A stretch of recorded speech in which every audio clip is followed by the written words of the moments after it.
మాతృదేవోభవ.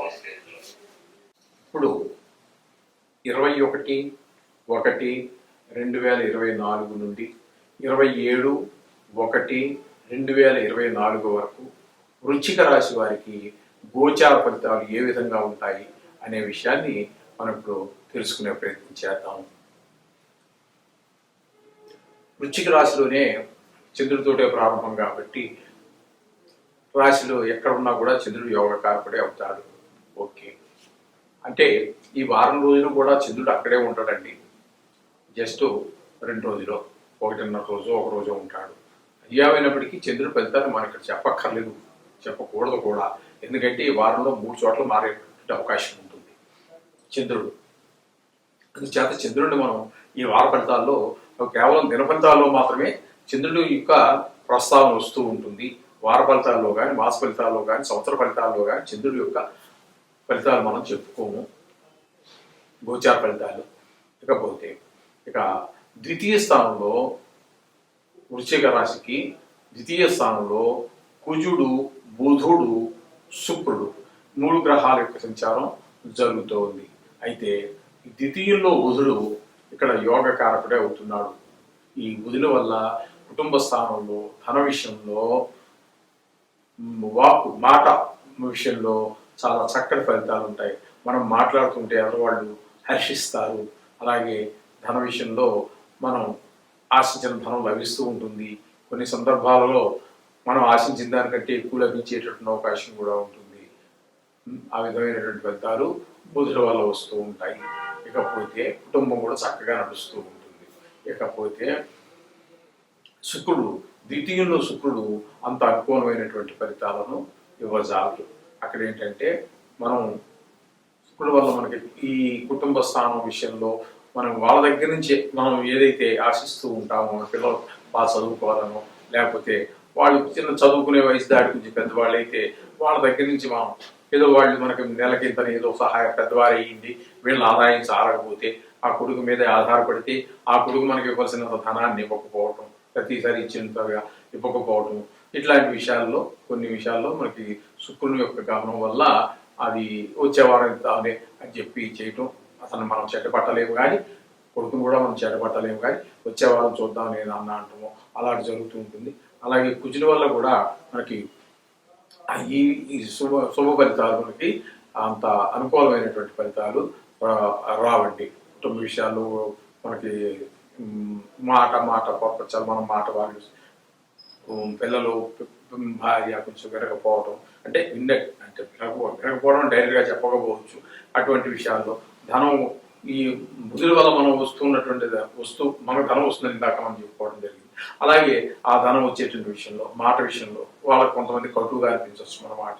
ఆ ధనం వస్తుందనుకున్నటువంటి ధనం కొంచెం వచ్చేసి చేద్దాకా అనిపిస్తూ ఉంటుంది.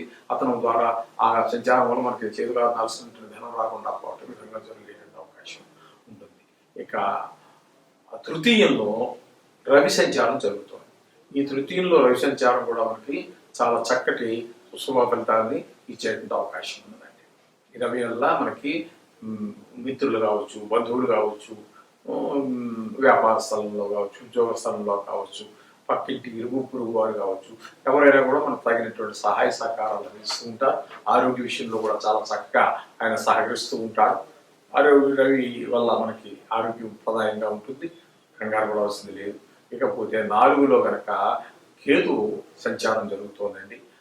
4లో శని సంచారం జరుగుతోంది, కేతు కాదండి, 4లో శని సంచారం జరుగుతోంది. ఆ 4లో శని సంచారం అనేటటువంటిది శుభ పరిణామాలలో ఇవ్వజాలదు. దాన్ని మనం సుదీర్ఘ వార ఫలితాలు కాబట్టి ఆ మాట చెప్పుకోకూడదు. కానీ ఆయన యాక్చువల్గా మన జాతకంలో వాటిలో లేదా గోచారంలో కనుక లాంగ్ పీరియడ్ సంవత్సర ఫలితాల్లో కనుక తీసుకున్నట్టయితే దాన్ని అర్ధాశ్రమ శని అని అంటాము. ఆయన ఇక్కడ వార ఫలాలు అయినప్పటికీ కూడా ఆయన స్వక్షేత్రంలో ఉన్నాడు కాబట్టి కొంతవరకు పర్వాలేదు. కానీ ఆయన కూడా శుభ ఫలితాలను ఇవ్వజాలడు, శుభ అశుభ ఫలితాలు. ఆయన 4వ స్థానంలో ఉండబట్టి స్థాన ప్రభావం వల్ల అశుభ ఫలితాలు ఇస్తే స్వక్షేత్రం కాబట్టి ఆ ఇచ్చేటటువంటి దుష్పరిణామాలు అంత తీవ్రంగా ఉండవు. అలాగే పంచమంలో రాహు సంచారం జరుగుతోందండి. పంచమ స్థానంలో రాహు సంచారం కూడా అంత శుభ ఫలితాలను ఇవ్వదు. అది కూడా మనకి ఐదో స్థానంగా పిల్లలు మాట వినకపోవటం అని, అలాగే మనకి దేవుడి మీద మనసు లగ్నం కాకపోవటం, ఏదో పూజ చేయాల్సింది ఈవేళ కొంచెం ఇంట్లో ఆఫీసులో పని ఎక్కువగా ఉంది, లేకపోతే వ్యాపార స్థలంలో పని ఎక్కువగా ఉంది, రేపు చేద్దామని అనుకోవటం, ఆ పూజని ఆ రోజుకి వాయిదా వేయటం, లేకపోతే రాత్రికి వచ్చి చేద్దామని ఇంటికి వాళ్ళంతా అయిపోయి స్నానం చేద్దామని అనుకోవటం, వాయిదా వేస్తాడు. రాత్రి కలిసిపోయిచ్చాక ఇంక ఇప్పుడు ఏం చేస్తాను, ఇంకెలాగా రేపు చేద్దామని అని అనుకోవటం, ఆ విధంగా దాన్ని వాయిదా వేయటం, ఇట్లాంటి కార్యక్రమాలు ఈ వారంలో ఆయన కొంచెం ఆ విధమైనటువంటి ఫలితాలు మనకి రాపు చూపించేటటువంటి అవకాశం ఉంటుంది. ఇక షష్టమంలో గురువు ఉన్నారండి. షష్టమంలో గురువు కూడా మనకి శుభ ఫలితాలు ఇవ్వరు. ఆరోగ్య విషయంలో కావచ్చు, రుణాల విషయంలో మనం డబ్బులు తీసుకుని వాళ్ళు ఇవ్వకపోవడం కావచ్చు, మనమే రుణం తీసుకోవడానికి అడిగినప్పుడు కూడా వాళ్ళు ఇస్తానంటే ఇవ్వకపోవచ్చు. కొంచెం అనారోగ్య విషయాలు మనకే కాకుండా కుటుంబ సభ్యులందరికీ కూడా ఇవి కొంచెం అనారోగ్య సమస్యలు కూడా పెట్టే అవకాశం గురు సంచారం వల్ల జరుగుతూ ఉంటుంది. ఇకపోతే ఏకాదశ స్థానంలో కేతు సంచారం జరుగుతుందండి. ఏకాదశ స్థానంలో కేతు సంచారం చాలా సుపరిణామాలు ఇస్తూ ఉంటుంది. అన్ని విషయాల్లో ఇప్పుడు చెప్పుకున్నటువంటి కుటుంబ విషయంలో కావచ్చు, ప్రధాన విషయంలో కావచ్చు, ఆరోగ్య విషయంలో కావచ్చు, ఏ విషయం తీసుకున్నప్పటికీ కూడా ఆ 11వ స్థానంలో కేతు సంచారం వల్ల కొంచెం శుభ పరిణామాలు మనకి ఇచ్చేటువంటి అవకాశం మనకి ఈ కేతు ఏకాదశ స్థానంలో సంచరించడం జరుగుతూ ఉంటుంది. చేత ఇందులో 4 గ్రహాలు మనకి అనుకూలమైనటువంటి ఫలితాలు ఇస్తూ ఉంటే 5 గ్రహాలు మనకి కొంచెం ప్రతికూలమైనటువంటి ఫలితాలు, అందులో ఒక గ్రహం శనీశ్వర గ్రహం అయితే అశుభ రెండు ఉంటాయి. అందుచేత ఇది ఎక్కువగానే ఉంది కాబట్టి వృశ్చిక రాశి వారికి ఈ వార ఫలాలు సరిసమానంగా ఉన్నాయని చెప్పుకోవడంలో మనం ఏమీ తడబడి పడాల్సిన పని లేదు. ఒక రకంగా చెప్పాలంటే బాగుందని మనం చెప్పుకోవచ్చు. సగం అటు సగం ఇటు ఉంది కాబట్టి ఆ విధమైనటువంటి ఫలితాలు ఈ వృశ్చిక రాశి వారికి ఈ వారం కలుగుతూ ఉంటుంది. మనం చెప్పుకున్నటువంటి రెమెడీ మామూలే, తెలుసుకుంటే ప్రతిసారి చెప్పక్కర్లేదు. రోజున అవగ్రహ శ్లోకాలు చదువుకోండి, దేవుని ప్రార్థించుకోండి, మన ఫలితాలండి. మిగతా గ్రహాలు కూడా అనుకూలంగా వచ్చేటువంటి అవకాశం ఉంటుంది. అననుకూలంగా ఉన్నటువంటి గ్రహాలు కూడా మనకి అనుకూలంగా మారేటువంటి అవకాశం కూడా చాలా ఉంటుంది. మీరు నిత్యం పూజించే దేవుని కూడా పూజించుకోండి. శుభం పూయాత్. ఈరోజు 21/1/2024 నుండి 27/1/2024 వరకు తులారాశి వారికి గోచార ప్రభావం ఏ విధంగా ఉంటుంది అనేటటువంటి దాని గురించి మనం ప్రస్తుతం తెలుసుకునే ప్రయత్నం చేద్దాం. అయితే ఈ తులారాశి వారికి రాశిలోనే చంద్రుడు, మనం ప్రతిసారి చెప్పుకున్నట్టుగానే చంద్రుడు ఎలాగా యోగగా ప్రయోగాడు ఏ రాశికి చెప్పుకున్నప్పటికీ కూడా, కాకపోతే తృతీయంలో కుజుడు, బుధుడు, శుక్రుడు 3 గ్రహాలు ఉన్నాయి. యుతి ఉంది. ఆ యుతి ద్వారా ఉన్నా విడివిడిగా ఉన్నా కూడా తృతీయంలో కుజుడు యోగకారకుడే అవుతాడు. సహాయ సహకారాలు ఉన్నాయి. అలాగే సహాయ సహకారం మిత్రుల యొక్క, బంధువుల యొక్క సహాయ, ఉద్యోగ స్థలంలో, వ్యాపార స్థలంలో కుజుడు ద్వారా మనకి అందరి యొక్క సహాయ సహకారాలు కూడా మనకి అందజేసేటటువంటి ఫలితాన్ని ఆ కుజుడు అనేటువంటి ఆయన ఇస్తారు మనకి. ఇకపోతే బుధుడు అనుకూలమైనటువంటి ఫలితాలను ఇవ్వజాలడు. అక్కడ మనకి వ్యాపార విషయాల్లో కావచ్చు, వాళ్ళ యొక్క సహాయ సహకారాలు మనకు ఉండవు ఈ బుధుడి యొక్క అక్కడ గోచార ప్రభావం వల్ల. అలాగే శుక్రుడి యొక్క తృతీయ స్థాన చలనం వలన కూడా మనకి శుభమైనటువంటి ఫలితాలు రావు. అలాగే మన యొక్క కళత్ర అంటే మనకి భార్య ద్వారా కావచ్చు, లేకపోతే కుటుంబాలకు సంబంధించినటువంటివి కావచ్చు, అవి మనకి అనుకూలమైనటువంటి వాళ్ళు మనకు అనుకూలంగా ఉండరు. మనం చెప్పిన మాట కొంచెం పెట్టడం జరుగుతూ ఉండొచ్చు. అలాగే మనం అనుభవించవలసినటువంటి సుఖాలు కూడా మనకి కొంచెం అందుబాటులోకి రావు, అమల్లోకి రాకుండా కొంచెం మనం ఎంతో సుఖం అనిపిద్దాం అనుకున్నామో అన్నీ ఉన్నా కూడా ఆ సుఖాలు మనం అనిపించలేకపోవచ్చు. ఆయన యొక్క తృతీయ స్థాన చలనం వల్ల ఆ విధంగా జరుగుతూ ఉంటుంది. అలాగే చతుర్థంలో రవి ఉన్నారండి. చతుర్థంలో రవి ఉండటం వల్ల కూడా మనకి శుభ ఫలితాలు ఇవ్వజాలరు. రవి ఆ స్థానానికి సంబంధించినటువంటి ఇంటి వ్యవహారాల్లో, ఉప్పు విషయాల్లో, మిగతా విషయాల్లో చర్చలు జరుగుతాయే కానీ ఒక కొలికి రాకుండా జరుగుతూ ఉంటాయి. అలాగే జరుగుతూ ఉంటాయి అంతేమి. ఇకపోతే పంచమంలో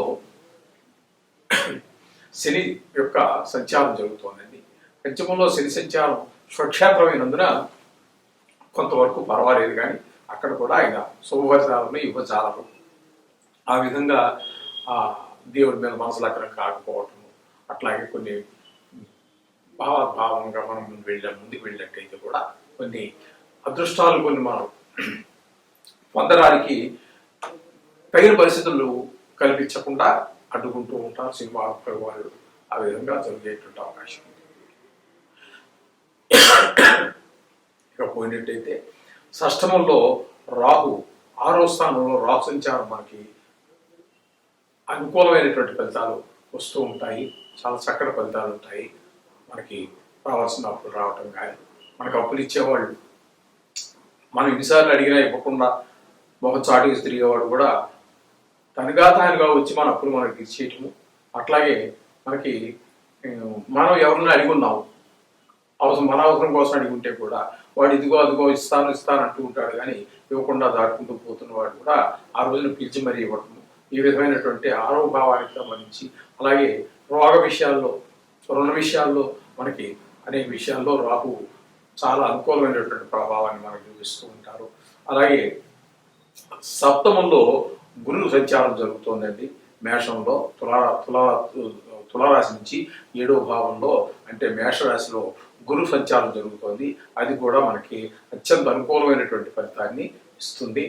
అందుచేత భార్య బిడ్డలందరూ కూడా మనకి చక్కగా వాళ్ళ యొక్క ఆరోగ్యాలు బాగుండటము, మాట తీరు బాగుండటము, పిల్లలు కలిసి చక్కగా చదువుకోవటము, ఈ విధంగా సంసారానికి సంబంధించినటువంటి విషయాలన్నింటిలోనూ కూడా చక్కగా కాస్త కుటుంబ పరంగా మనకు రావాల్సినటువంటి ధనమే కాకుండా, గౌరవే కాకుండా అన్నీ మనకు బాగా జరుగుతూ ఉంటాయి. ఇక పోయినట్టయితే వ్యయ స్థానంలో కేతు ఉన్నారండి. ఆ కేతువు వల్ల వ్యయ స్థానంలో కేతు మనకి చక్కటి ఫలితాలు ఇవ్వడానికి ఏమాత్రం అనుకూలమైనటువంటి పరిస్థితులు కల్పిస్తారు. ఆయన దత్త ద్వారా మనకి కొంచెం అనవసరమైనటువంటి ఖర్చు, దైవభక్తి లేకపోవటము, కాస్త మనం రోజు పూజిస్తూనే ఉన్నాం కదా, మనకు సరైన ఫలితం రాలేదు అనేటటువంటి ఒక రకమైన భావం, రోజు పూజ చేస్తున్నా కూడా ఫలితం రావట్లేదే అనేటువంటి వ్యతిరేక భావం, ఇలాంటి ఆలోచన కలిగేటువంటి అవకాశం కూడా మనకి కేతువు ఏ స్థానంలో సంచారం వల్ల జరుగుతూ ఉంటుంది. అందుచేత మనకి 4 గ్రహాలు అనుకూలంగా ఉన్నా, 5 గ్రహాలు ప్రతికూలంగా ఉన్నప్పటికీ ఏమి కంగారు పడాల్సిన పని లేదు. ఇది కేవలం గోచారం మాత్రమే, ఒక వారం రోజులు మాత్రమే. ఈ రోజులు ఈ వీటి యొక్క ప్రభావాన్ని, మంచి గ్రహాల యొక్క, శుభగ్రహాల యొక్క ప్రభావం పెంచుకోవడానికి, మనకి అననుకూలంగా ఉన్నటువంటి గ్రహాల యొక్క ప్రభావం తగ్గించుకోవడానికి ఈ నవగ్రహ స్తోత్ర పారాయణ రోజు చేసుకోండి. అన్నిటికీ చెప్తున్నట్టే నిత్యము మనం చేసుకునే పూజ అలాగా ఉండడానికి అది కూడా చేసుకోండి. అన్ని మీకు అనుకూలమైన పరిస్థితులు వస్తాయి. దేనికి కంగారు పడక్కర్లేదు, దేనికి భయపడాల్సిన పని లేదు. శుభం భూయాత్.